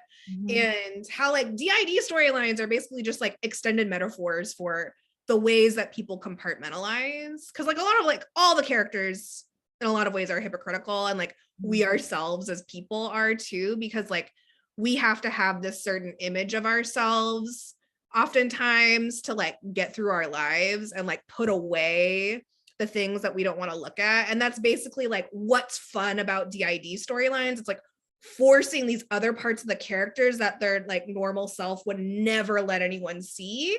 And it just reminds me of something that Becky said in her interview with Soap Opera Digest from a couple months ago or last month, where she talked about Franco being the person who she could be most herself with. Like she could say things to him and just be authentically herself. And so for him to die, she no longer has that person that helped her almost like integrate herself, right? Because she was less like of that quote unquote hypocritical Liz, right? She was less of a like puritanical. She was less judgy with Franco. Yeah. And so I just think that's, you know, maybe we're thinking about it more deeply than the writers are, but I'm very intrigued and engaged. I think another thing that someone pointed out that I had totally forgotten is that there was a scene where Elizabeth sees Peter on the roof after they stashed his body in the freezer. She goes back on the roof to look for something, and she sees him, and then we never saw a follow-up scene around that. And so I totally forgot about that. So that's where like the brainwashing piece comes in too, is like, was that the moment when she got brainwashed by Peter? Or was that a manifestation of the brainwashing and she's already was brainwashed before that? So I'm rooting for both. I want the brainwashing and I want the DID. Another aspect of the storyline that's been really interesting, or that I'm intrigued by, is that Cam seems like he's going to be a central part of it. And I like that. I really loved the Liz and Cam scenes. Like all of them were so good. I love their relationship. Even though that Franco's death arc for both of them was rough. And so I also like the idea of them being able to revisit it now. And I also just feel like William is older. He's like grown so much as an actor in the last year alone. So I'm looking forward to what he does with this. But it also brings us, this is me doing a little transition. We got to see a little bit of Angry Cam. You saw a little bit of Angry Cam. Intriguing. Which Esme finds to be so intriguing. And so we have the cabin trip coming up this week. And the day before the kids leave, Esme stirs the pot with Cameron. We don't, I as soon as I saw that spoiler, I was like, I hope it has something to do with Franco, and I hope it has something to do with Angry Cam. And then they'll have a midweek arrival. They'll show up at the cabin midweek. And I'll just give you like a quick breakdown of what the spoilers are, and then we can kind of just speculate from there. So they arrive. The next episode is them. Esme initiates a game. Friday, tensions rise at the cabin. And then the following week, I won't give all the spoilers, but just from on Monday to know, Esme plays the victim. And that's also when Spencer will be preparing to leave for Spring Ridge next week. So, thoughts? Well, I think that we always make it so bigger than what the writers think. I remember how excited you were for the stunt double. You were like, oh my God. Because I remember you were doing like that meme of like putting things together. You were like, oh yeah, because you remember back when Chase like questioned Cam and he gave Cam his business card, and then Cam must have called Chase and Esme. And I was like, sure. And then it was like BLQ hitting him with a vase. So what I think is not what I want. What I think is probably her stirring the pot around sex, because we've seen Cam and Josh try to break into Jax's house and like have some little sexy time together. And then Cam very specifically was like, we'll try to get at the cabin. And my first thought was, and then Josh was like, oh yeah, while everybody's there, Trina, Spencer, whatever, is that this like is not a romantic couples, like supposedly not a romantic couples trip. Y'all have made a big deal about this being like a friend trip. And so is it, she comes over and talks to him about like sleeping assignments. That was like my first thought about that. Yeah, that was my first thought, that it actually isn't as like good as like a Franco stirring the pot, but more of a like sleeping arrangement stirring the pot. I could see it being both. Like they start out talking about the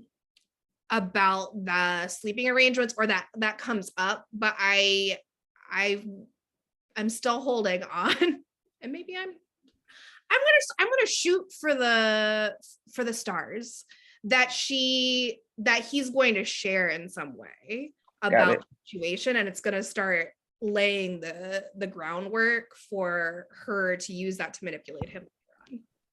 Yeah, that makes sense.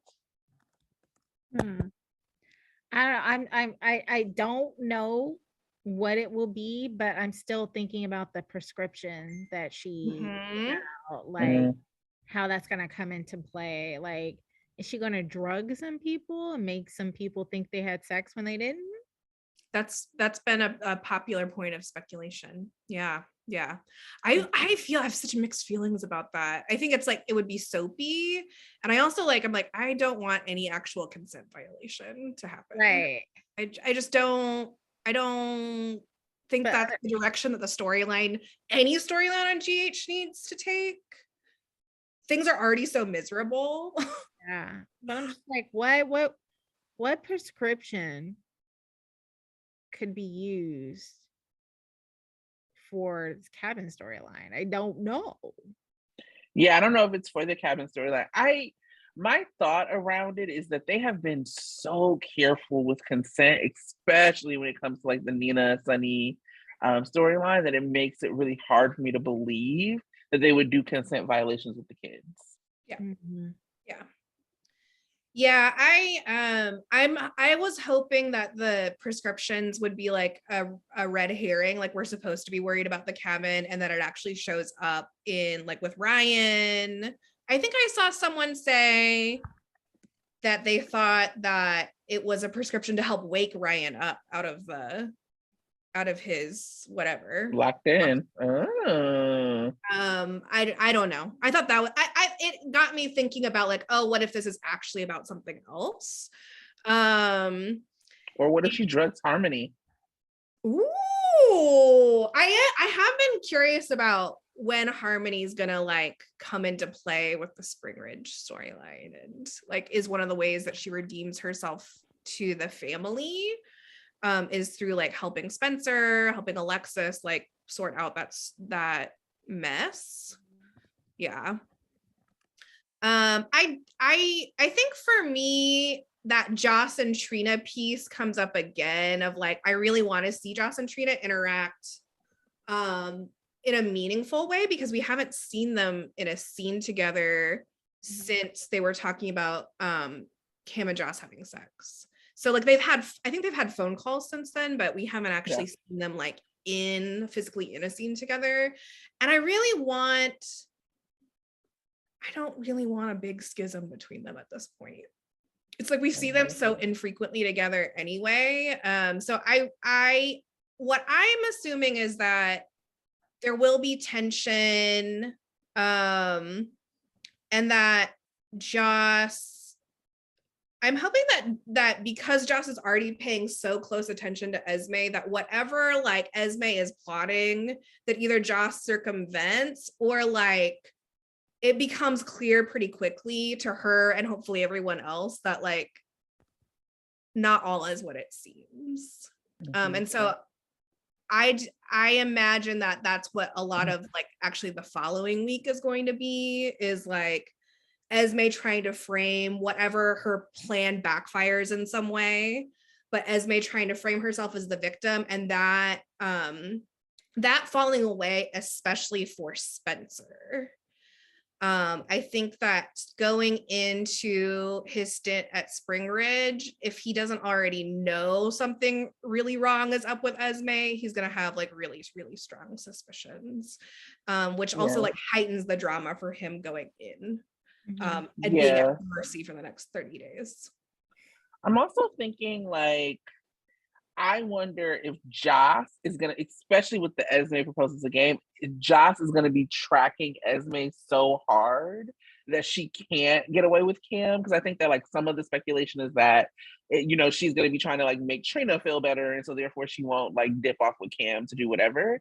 And I wonder if it's really that she's so busy tracking like, okay, I don't trust that damn Esme, I know she's doing something, and then that being like a rift between her and Cameron. And so when she plays the victim, she's playing the victim to Cameron because Josh was a little over the top with her. Mm-hmm. That's what I'm wondering, because I do think they're moving towards something happening with Esme and Cam, and I think that this is going to be like the jump off point of it. Yeah, I agree. I like that. I also think that her playing the victim could be about Sprina. And her building sympathy to Cameron because of something that she sees happen between Spencer and Trina. It could be both. I hope it's both. Why not? The other thing I mean, this is with the kids, and this is across the board, is that something that I'm really thinking about is just like the lack of realistic interactions between people that happens between all of the characters. So Brooklyn and Chase are so slow, but it should have been nothing for them to kiss. Like, even if it wasn't sex, like they should have already kissed by now. Mm-hmm. And it could have been like, now we got to think about it, but everything is like this. We got to think about it before we jump into doing anything with each other. And that's also what we're kind of seeing with Joss and Cam. Joss is rich, okay? Like, you can go get you a hotel somewhere else. It really isn't difficult. You live in a dorm and Trina is booked and busy. Your roommate's gonna be gone sometime. You know what I mean? Like, it's just and it's happening with the young people, and it's going all the way up to the adult scene. And so I'm wondering, that's why I bring that up to say that's why I have low expectations for the cabin, but I hope I'm wrong. It makes me wonder like why it's like why they keep talking about Cam and Joss, or at least trying to make it happen before the cabin scene. Like, do they want to get it over with before going to the cabin so they can seem more cultured in front of Spencer and Esme? I don't know. I mean, why not wait until the cabin? Because then it can be special and they're less likely to be caught by anybody else, or I don't know. Or maybe they don't want to have their first time be involved with Esme.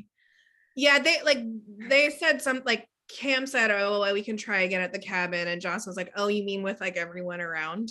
Okay. Mm-hmm. And so I feel like I think it is about like checking off a box in their relationship and just trying to get it done, although being really ineffective at it. And that they're talking about it so much because it's not going to happen is my thing, is that I don't that's too much pressure now. I don't think that I don't think that chaos is going to seal the deal. at all. Let's not be a chaos fan.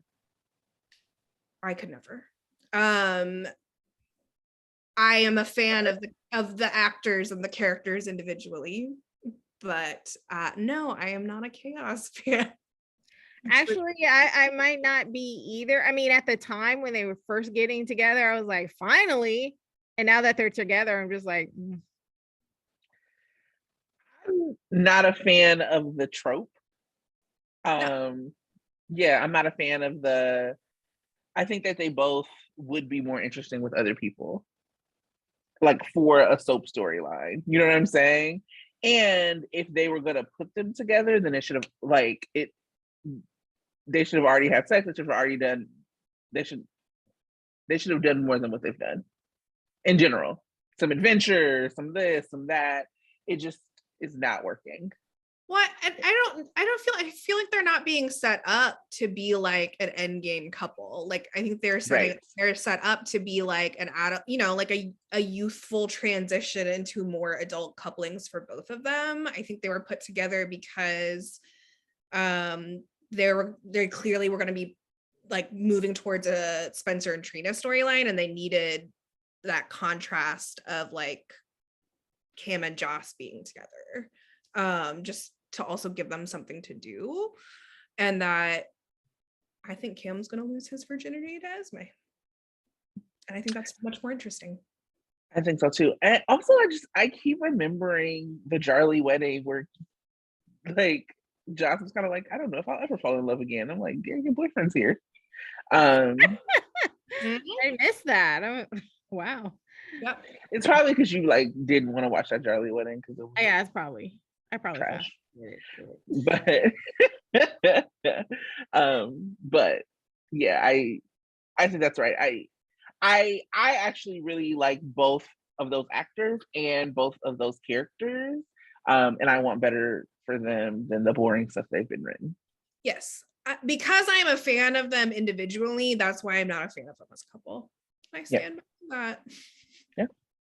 And I was already, I've already liked William just from like seeing him, but after listening to that interview on the chat and then seeing him like with his like update us on his tonsil surgery, I was like, oh, okay, William, you can be my third favorite. Yes. Fourth. So one of the babies, you're not going to kidnap him? No. Kidnap him No. From Elizabeth. Come home. He'll be at work. This is why Cam is in the trunk. What's he gonna do to Jocelyn? Yeah. He be doing too much sweet, simple shit to come with me. We gotta wait to see more. He be undermining Trina a little bit too much. That's why. That's it. So we'll see what happens with this cabin trip. We'll see y'all, we'll return back to the subject at length next weekend. And in the meantime, I'm manifesting Sprina angst. Sprina gazes across the room and closer, like this close.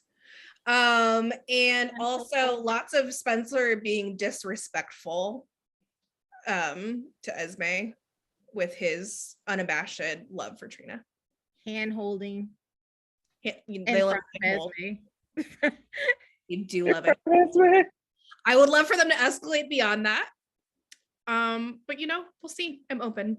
Like maybe like they're all in a group and then all of a sudden Spencer walks up behind Trina and puts his arm around her shoulders. I would like for it to be a little bit more motivated by something. No, it just be like he's just walking up to her and being like, of course I'm gonna put my arm around her because we're like that. And then he remembers himself, and Esme's looking like death. And he's like, oh, I'm sorry. Oh, okay. I like it, whatever it is.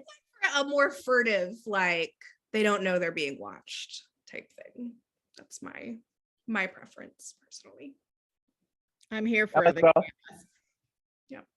So I guess we'll find the chaos, but not chaos the couple. I got you. Right. Yes. I prefer chaos over chaos. Yes. Yes.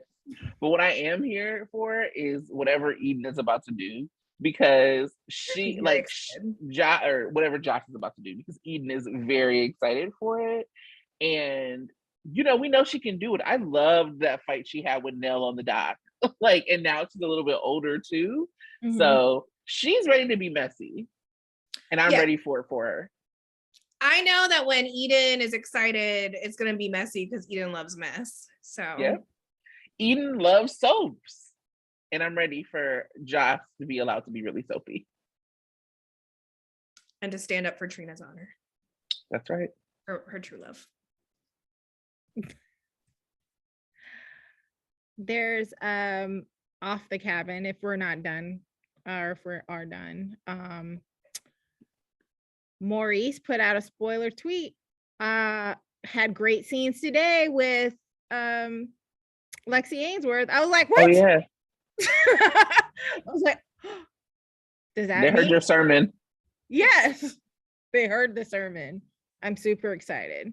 Mhm. I'm thinking it might be because there might be an intervention. I don't know. Or maybe they really will let, Christina go off on Nina. I don't know, but I'm excited. Well, and there's actually scenes with Christina and Sunny's not this coming week, but the week after too. So that, to me, that tracks as there's going to be multiple Christina scenes in the future. Yeah, because I would imagine that Phyllis would have told Christina, your daddy was here acting a fool. Mm-hmm. So I'm just excited about that. Okay. More Christina in our future. Do you have any more wild speculation or spoilers for us, Sandra?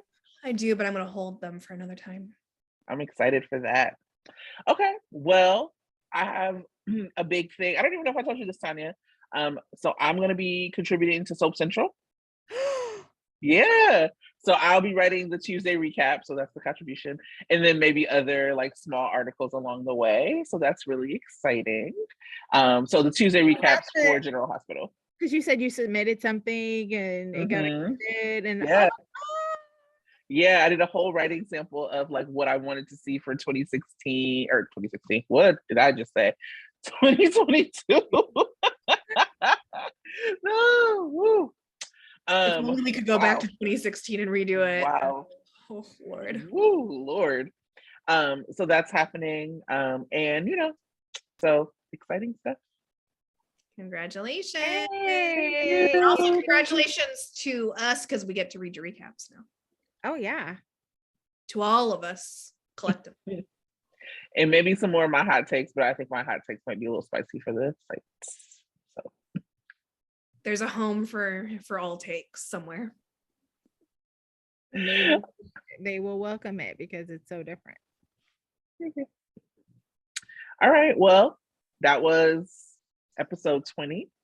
Anything to add for the good of the order before we head out? Happy 20. Maybe we'll have drinks next week for 21, even though it's 21 weeks, not years. We'll call it whatever we're gonna call it. Happy 20. Any excuse to have a drink. There we go. All right. Thanks for sticking with us. My place too, so I could do it. We still have champagne. All right. Bye, y'all. Bye. Bye.